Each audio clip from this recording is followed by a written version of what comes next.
रैदास के पद प्रस्तुत। इस पाठ में कवि कहते हैं कि यदि प्रभु चंदन है तो भक्त पानी है।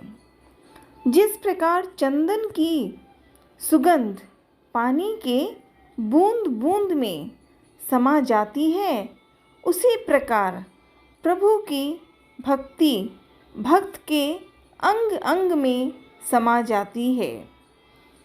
यदि प्रभु बादल है तो भक्त मोर के समान है, जो बादल को देखते ही नाचने लगता है, मुस्कुराता है। ईश्वर की आराधना को मन में लेकर इसमें कहते हैं, प्रभु जी, मेरे मन में जो आपके नाम की रट लग जाती है, रट लगना एक ही बार बार उस भाव में अपने विचार को प्रकट करना। तो कहते हैं कि मेरे मन में जो आपके नाम की रट लग जाती है, वह कैसे छूट सकती है। वह मैं आपका परम भक्त हो गया हूँ। ऐसा भाव कि वह ईश्वर के करीब होकर ये बात कही गई। जिस तरह चंदन के संपर्क में रहने से पानी में उसकी सुगंध फैल जाती है, उसी प्रकार मेरे तन मन में आपके प्रेम की सुगंध व्याप्त हो गई है। अगर आप आकाश में छाए काले बादल के समान हो, उसमें अगर बादल के पास होते हैं तो मैं जंगल में नाचने वाली मोर मोरनी आदि का साथ रहता हूँ। जैसे बरसात में उमंग कर बादलों को देखकर मोर खुशी से नाचता है, उसी प्रकार मैं यानी साधारण मनुष्य, मैं आपके दर्शन को पाकर खुशी से मुग्ध हो रहा हूँ। और जैसे चकोर पक्षी सदा चंद्रमा की ओर ताकता रहता है, उसी भांति मैं भी सदा आपके प्रेम को पाने के लिए प्रयास करूँगा, प्रार्थना भी करूँगा। हे प्रभु ईश्वर, अगर आप दीपक को तो मैं उस पर भी बाती जो सदा आपके प्रेम की जलता है। और प्रभु आप मोती को तो मैं उसमें पिरोऊंगा। धागा हूँ, मैं धागे को भी प्रयोग आपके आराधना में ही करूँगा। आपका और मेरा मिलन सोने और सुहागे, सोना और सुहागा बहुत मिलन है दोनों में, के मिलन के समान पवित्र है। जैसे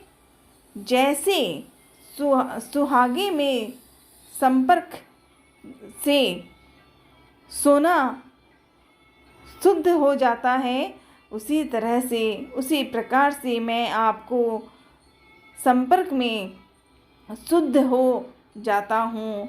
यानी कि मैं ईश्वर को हर उस रूप में मिलने के लिए तैयार हूँ जिस रूप में आप मिलते हो।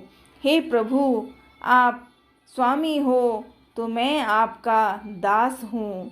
ईश्वर की भक्ति करने के लिए हम दासी का काम भी एक ऐसे व्यक्ति, ऐसे दास का जो सेवा करने की भाव रखता हो, वो आपके पीछे हैं हम सदा ही। और यही भाव प्रेम का जो मुख्य बातें हैं वो इसी तरह कही गई हैं। यहाँ पर सबसे छोटी सी बात, कविता के शब्द जो हैं, अब कैसे छूटे राम नाम। राम नाम, ईश्वर का आराधना, यही नाम को लिया है और अपनी बात कही है कि प्रभु जी, मैं सब काम करूँगा जिसमें आप साथ हो। चंदन, घन, दीपक, मोती, स्वामी, ये जो आपके आराध्य हैं, जो आप मेरे भक्ति हैं के रूप हैं, मैं आपका रूप, मैं आपकी विनती, आपकी प्रार्थना, आपका आराध्य हर बार नए रूप में करना चाहूँगा। और वही रूप जो आपने बताए हैं उसी का पर्याय हम जोड़ना चाहते हैं। यही इसमें विनती की बात कही गई है। ये पहला पद का पहला भाग है। अब कैसे छूटे राम नाम। दूसरा पद, ऐसी लाल तुझ बीनू कवनु करें। इसमें विचार से पढ़ते हैं। रैदास जी ने अपने मन में जो भी भाव थे, जो मन में प्रार्थना थी, या जो कोई बातें डर है, कमजोरी है, गरीब समझ के उन्हें लोग उपेक्षित करते हैं, तो भी वो ये मानते हैं कि ईश्वर का याद करना ही सबसे बड़ा साधन है। और यही उसकी बातों में वे लिखते हैं कि उनके अनुसार प्रस्तुत पंक्तियों में कवि ने प्रभु की कृपा एवं महिमा का वर्णन किया है। कृपा और महिमा दो चीज़ें बहुत प्रमुख हैं। जो मन के अंदर जो भी भय हो, कमजोरी हो, वो वहाँ पूरी तरह सफल होती है, क्योंकि ईश्वर याद जो कर रहे हैं। उनके अनुसार इस संपूर्ण जगत में प्रभु से बड़ा कृपालु और कोई नहीं है। कोई ऐसा है ही नहीं जो कृपालु ना बने। ईश्वर ही कृपालु करते हैं, वो सबसे पहले हैं। वे गरीब एवं दीन दुखियों को समान भाव से देखते हैं, देखने वाले हैं, और एक बार याद कर लेते ही ईश्वर स्वयं आ जाते हैं। वे छूत अछूत, छूत और अछूत मतलब कि धर्म के नाम पे, गरीब और अमीर के नाम पे ये छूत और अछूत, भारत देश की ये बहुत दुखी घटना होती है कि छूत की बातें आज भी लोगों में होती हैं। वही कह रहे हैं रैदास जी कि छूत अछूत में विश्वास नहीं करते हैं और मनुष्य के बीच कोई भेदभाव नहीं करते। इसी कारणवश कवि को यह लग रहा है कि अछूत होने के बाद भी उन पर प्रभु ने असीम कृपा की है। यही तो सत्य है कि इसी बात का यही विश्वास है कि ईश्वर नाम ही चीज़ हमें जीवन में मुख्य मानती है।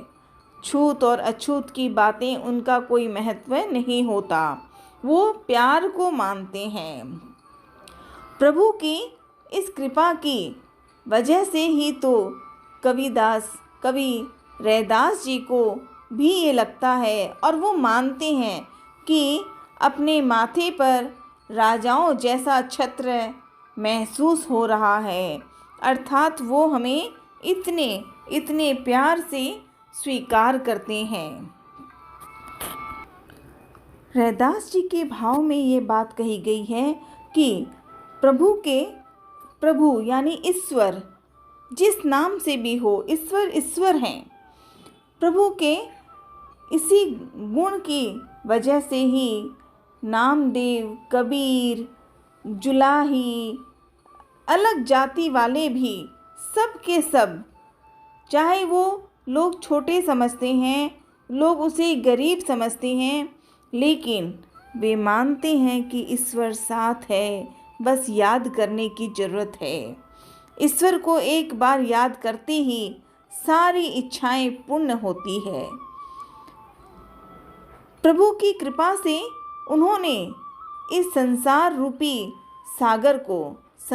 रूपी सागर अर्थात हमारा अपना व्यवहार, हमारी जीवन की जो शक्ति है, जो कार्य है, जो विश्वास है, उसे कह रहे हैं कि इस संसार रूपी सागर को पार कर लिया है। कब? जब ईश्वर को याद किया। हरि यानी प्रभु की महिमा अपरंपार है, जो कुछ भी कर सकते हैं। याद करने के साथ ईश्वर सब कुछ स्वयं ला कर देते हैं, कृपा करते हैं।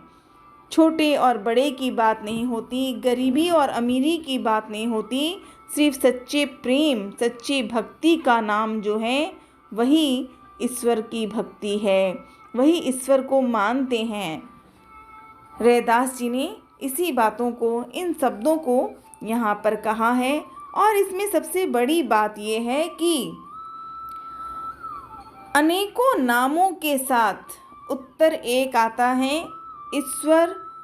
ईश्वर परमात्मा, चाहे किसी का भी नाम कह लें, किसी भी धर्म का कह दें, जात का कह दें, भाव अच्छा हो तो ईश्वर साथ हैं, ईश्वर सदा साथ हैं और कृपा करते हैं भाव से याद करने की।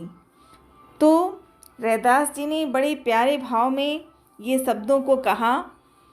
इसको फिर से पढ़ने के लिए प्रयास करेंगे कि हर शब्द को, एक एक शब्द के अर्थ को बोलकर फिर उसका उत्तर और बोलें। और जितनी बार हम सोचेंगे ना, जितनी बार सुनेंगे, उतनी बार नया शब्द आएगा। क्योंकि रैदास जी की लिखी बातें दिखने में छोटी सी हैं, 5 लाइन 6 लाइन बस इतनी सी, लेकिन उसमें अनंत अनंत कथा है। तो यहाँ तक इतना ही आज। रैदास जी को सादर नमन।